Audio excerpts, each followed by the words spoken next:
Hello student, how are you. आज हम आपको गुरुकुल एकेडमी के माध्यम से क्लास 10th के लिए linear equation into variables chapter पे बात कर रहे हैं और बहुत ही इजी वे में यदि आप इस चैनल को देख रहे होंगे तो आपको समझ में आ जाएगा कि लीनियर इक्वेशन इनटू वेरिएबल है क्या और कैसे इसका सॉल्यूशन बहुत आसानी से हम निकाल सकते हैं। तो लीनियर इक्वेशन इनटू वेरिएबल जब हम देखते हैं तो उसमें बहुत सी बातें आती हैं, जैसे consistent system of linear equation, inconsistent system of linear equation. ये दो चीज़ें जो आती हैं वो लीनियर इक्वेशन को पूरी तरह से सेटिस्फाई कर देती है। अगर आप कंसिस्टेंट और इनकंसिस्टेंट सिस्टम को जान जाएं तो आप लीनियर इक्वेशन को अच्छे तरीके से समझ पाएंगे। सबसे पहले हम देखते हैं डिफिनीशन क्या है, परिभाषा क्या है लीनियर इक्वेशन का। तो if an equation of the form ax plus by plus c is equal to 0, where a, b and c are real numbers and a not equal to 0, b not equal to 0, is said a linear equation in two variable x and y। देखा आपने कि यदि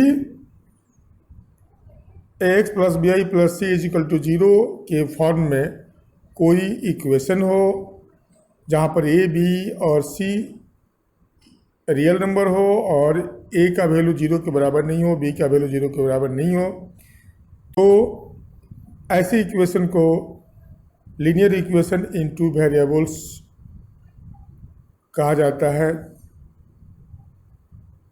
example के लिए हम ले लेते हैं, यदि 2x plus 3y plus 1 is equal to 0, 3x minus 4y plus 2 is equal to 0, square root 3x plus square root 5y is equal to 1। इसी तरह से 0.2x plus 0.3y is equal to 1.2। तो ये हमारा लीनियर इक्वेशन का example हुआ। एक बात ध्यान रखिएगा, यहाँ पर लीनियर इक्वेशन में आप जो देख रहे हैं x और y दो अननोन नंबर होते हैं जिनका वैल्यू फाइंड नहीं होता है। यदि दो अननोन नंबर हो जिनका वैल्यू नहीं पता हो किसी इक्वेशन में, तो वो हमारा लीनियर इक्वेशन कहलाता है। ये भी ध्यान रहे कि x और y का पावर जो हो वो 1 हो, इससे ज़्यादा ना हो। तो इस तरीके से उसे हम लीनियर इक्वेशन कहते हैं।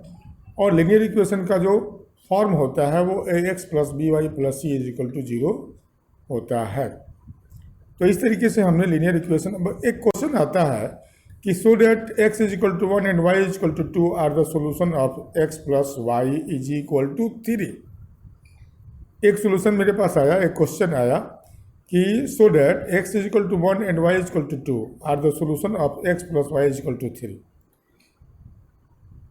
आइए हम इससे सॉल्व करते हैं। हमने मान लिया let x plus y is equal to 3 एक इक्वेशन। अब हमने क्या किया कि इस इक्वेशन में x is equal to 1 and y is equal to 2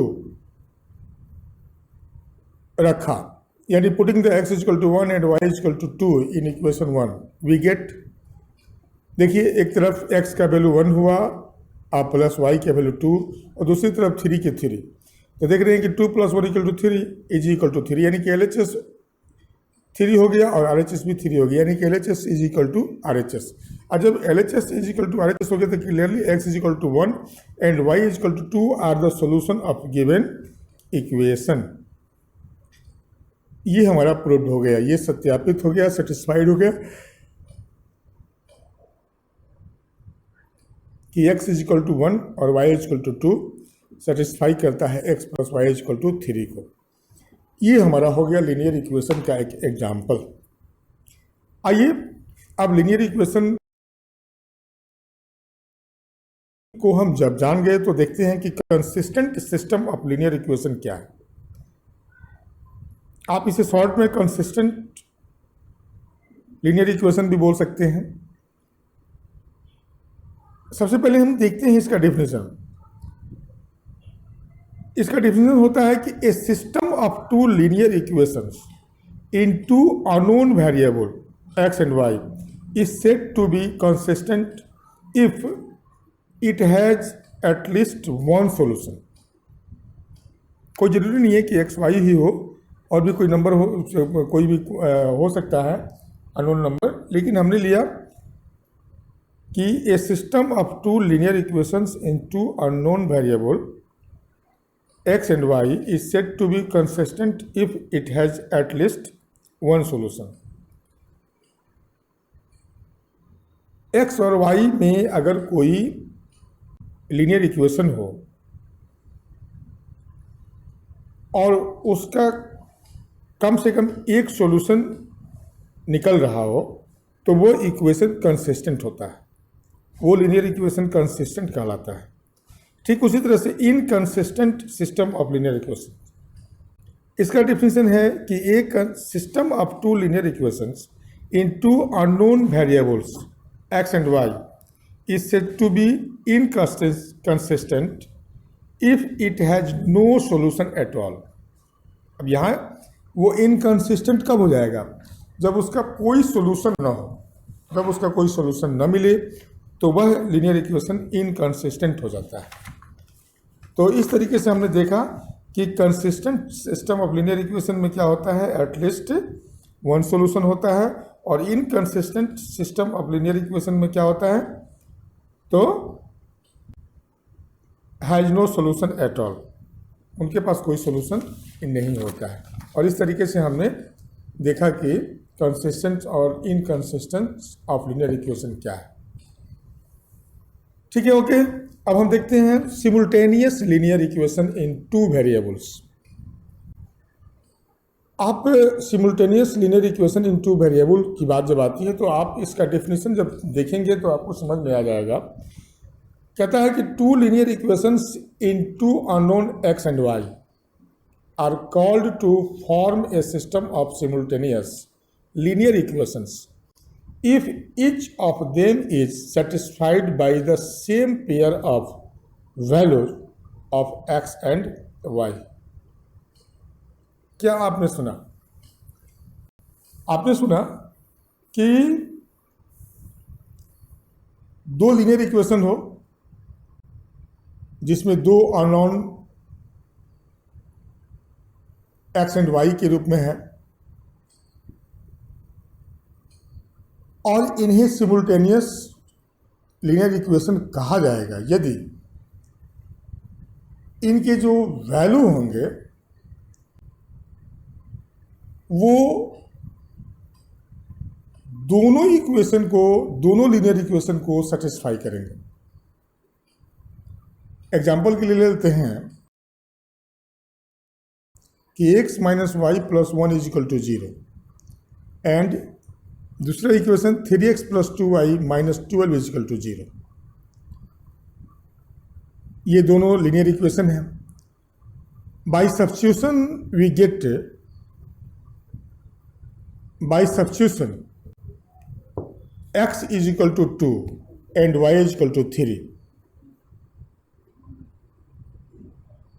The each of the equations हम देख रहे हैं कि जब x is equal to 2 और y is equal to 3 रखते हैं तो दोनों ऊपर दिया हुआ इक्वेशन जो है वो सेटिस्फाई हो जाता है। आप रख करके दे सकते हैं, x की जगह पर 2 रखेंगे, y की जगह पर 3 रखेंगे, तो 2 प्लस 1 है ही, तो आप देखेंगे कि जब 2 माइनस 3 करेंगे तो माइनस 1 आएगा, तो माइनस 1 और प्लस 1 कट जाएगा तो 0 हो जाएगा। यहाँ भी LHS RHS इक्वल हो जाएगा, और वहाँ 3x प्लस 2y माइनस 12 रखेंगे तो 3x में 3 से मल्टीप्लाई करेंगे, 3 3 9 हो जाएगा, और वहाँ हो जाएगा हमारा 2 टू जा 4, एक्स का वैल्यू 2 है, एक्स का वैल्यू 2 है, 3 टू जा 6 और 3 टू जा 6, 6 प्लस 6 12 हो गया और -12 है। जब ये इसको माइनस करेंगे तो 0 हो जाएगा, यानी कि LHS और RHS इक्वल हो गया। इस तरीके से आप देखेंगे कि by substitution we get x equal to 2 and y equal to 3 is satisfy the each of this equation, hence the given equation form a system of simultaneous linear equation in x and y। इस तरीके से हमने x और y अगर दोनों equation को satisfy करता है x y का वैल्यू, तो इसका मतलब वो गिवन इक्वेशन जो दोनों है वो सिमुल्टेनियस है। ओके, बहुत बड़ी बात नहीं हुई। आप सिमुल्टेनियस इक्वेशन को कैसे पहचानेंगे ये समझ में आ गया कि अगर x और y का कोई वैल्यू हो और दोनों ही दो इक्वेशन हो, दोनों को ही वो वैल्यू सेटिस्फाई करता हो, तो वैसे स्थिति में उस इक्वेशन जो होते हैं वो सिमुल्टेनियस होता है। आइए हम देखते हैं solving simultaneous linear equation by graphical method. अब हम कुछ ग्राफिकल मेथड से भी सॉल्व करके देखते हैं सिमुल्टेनियस इक्वेशन को। हमने मान लिया कि दो linear equation a1x plus b1y plus c1 is equal to 0 and a2x plus b2y plus c2 is equal to 0 है। Now we draw the graph of each of the given linear equation. Let L1 and L2 be two lines on same graph. हमने मान लिया कि L1 और L2 दो line हैं जो एक ही ग्राफ पे हैं। तो केस फर्स्ट हमारा क्या होता है? केस फर्स्ट कहता है कि when the lines L1 and L2 intersect at a point P of alpha beta, then x is equal to alpha and y is equal to beta is the unique solution of given equation 1 and 2। आप देख रहे हैं कि एक graph है जिस graph में L1 और L2 एक दूसरे को एक पॉइंट पे काट रहे हैं, P पॉइंट पे काट रहे हैं। तो यदि in a surface of graph two lines intersect each other at a point, then given simultaneous equation is has unique solution। उनके पास क्या होगा? यूनिक सोल्यूशन होगा। एक सिंगल पॉइंट पे जब वो काट करके आगे बढ़ जाएंगे तो उनके पास उनका सोल्यूशन जो होगा वो यूनिक होगा, यानी कि एक्स और वाई का जो वैल्यू होगा वो दोनों सोल्यूशन को सेटिस्फाई करेगा। केस सेकंड देखते हैं। सेकंड केस में क्या है कि when the lines L1 and L2 are coincident then the given equation has infinite solution. Coincident का यहाँ पर मतलब क्या होगा कि यदि एक ग्राफ में दो लीनियर इक्वेशन का ग्राफ अगर लिया जाए और दोनों का ग्राफ का लाइन जो हो एक ही पर जाए, यानी कि जो वैल्यू L1 लाइन का हो वही वैल्यू L2 लाइन का हो और ये एक ही पर दोनों हो करके गुजरे, तो ऐसे इक्वेशंस के जो वैल्यू होते हैं वो इनफाइनाइट सॉल्यूशन देते हैं। इनफाइनाइट सॉल्यूशन देते हैं। इस तरीके से हमने केस 2 में क्या देखा कि ये कॉन्सिडेंट होते हैं दोनों लीनियर इक्वेशन, यानी कि इनकी इनफाइनाइट सॉल्यूशन होती है। केस थर्ड में हम देखेंगे। केस थर्ड में क्या होता है कि when the lines L1 and L2 are parallel, in this case the given equations is inconsistent, therefore there is no common solution of the given equation। आप देखेंगे कि दो इक्वेशन जो आपने ऊपर लिया है a1x plus b1y plus c1 equal to 0 and a2x plus b2y plus c2 equal to 0। उसमें आप देख रहे हैं कि L1 एक लाइन है एक इक्वेशन का, और L2 एक लाइन है दूसरे इक्वेशन का, और सेम ग्राफ पे दोनों चल रहे हैं। ये दोनों पैरेलल हो गए हैं, यानी कि इस ग्राफिकल सरफेस में वो एक दूसरे को कहीं टच नहीं कर रहे हैं, बल्कि एक समान दूरी पे दोनों लाइन दोनों तरफ बढ़ते जा रहे हैं। तो इस तरीके से ये हमारे इनकंसिस्टेंट हो गए, यानी कि इनके पास कोई कॉमन सोल्यूशन नहीं होगा, नो कॉमन सोल्यूशन, इनके पास कोई कॉमन सोल्यूशन नहीं होगा। इस तरीके से हम देख रहे हैं कि केस 1, केस 2, केस 3, केस 1 में क्या हुआ, यूनिक सोल्यूशन मिला, केस 2 में क्या हुआ, इनफाइनाइट सोल्यूशन मिला, और केस 3 में क्या हुआ, नो कॉमन सोल्यूशन मिला। केस 1 में हमने क्या देखा, केस 1 में हमने देखा कि वो दोनों L1 L2 एक दूसरे को इंटरसेक्ट करते हैं। केस 2 में हमने देखा कि दोनों लाइन एक दूसरे पे चलते हैं, यानी कि कंसिडेंट हो जाते हैं। और केस 3 में क्या हुआ कि दोनों लाइन पैरेलल चलते हैं। इस तरीके से simultaneous linear equation in two variable में हमने ग्राफिकल मेथड से देखा कि ये कैसे एक दूसरे को सेटिस्फाई करते हैं और कैसे हमने सॉल्यूशन निकाला।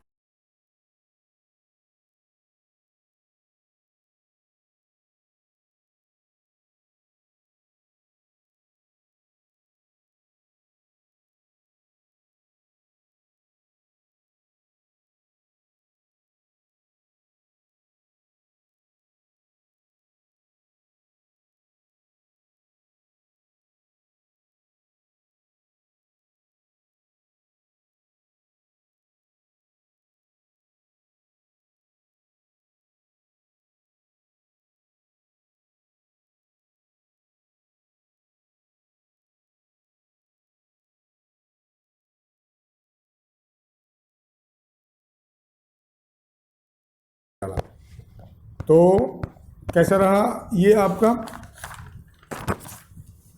Linear equation in two variable. ये आपका स्टार्ट है बिल्कुल 10th क्लास का, और हमें उम्मीद है कि आप इसे ज़रूर समझे होंगे। अगर किसी तरह की कोई आपको दिक्कत महसूस हो, कोई लगे कि आपको समझ में कहीं नहीं आया हो, तो आप उसे अंडरलाइन करके मुझे कमेंट करें, या आप हमसे बात करें। और घर बैठे अपने 10th क्लास की तैयारी करें। आज 10th की ये पहला चैप्टर आपका है, और इस तरीके से धीरे धीरे आपका ये चैप्टर आगे की तरफ बढ़ेगा और आपकी जानकारी कंप्लीट होगी। मैथ्स आपका इजी हो जाएगा। इन्हीं चंदों के साथ, इन्हीं चंद शब्दों के साथ हम आपसे कहेंगे कि आप इस चैनल को सब्सक्राइब करें, लाइक करें, कमेंट करें। Okay, thank you.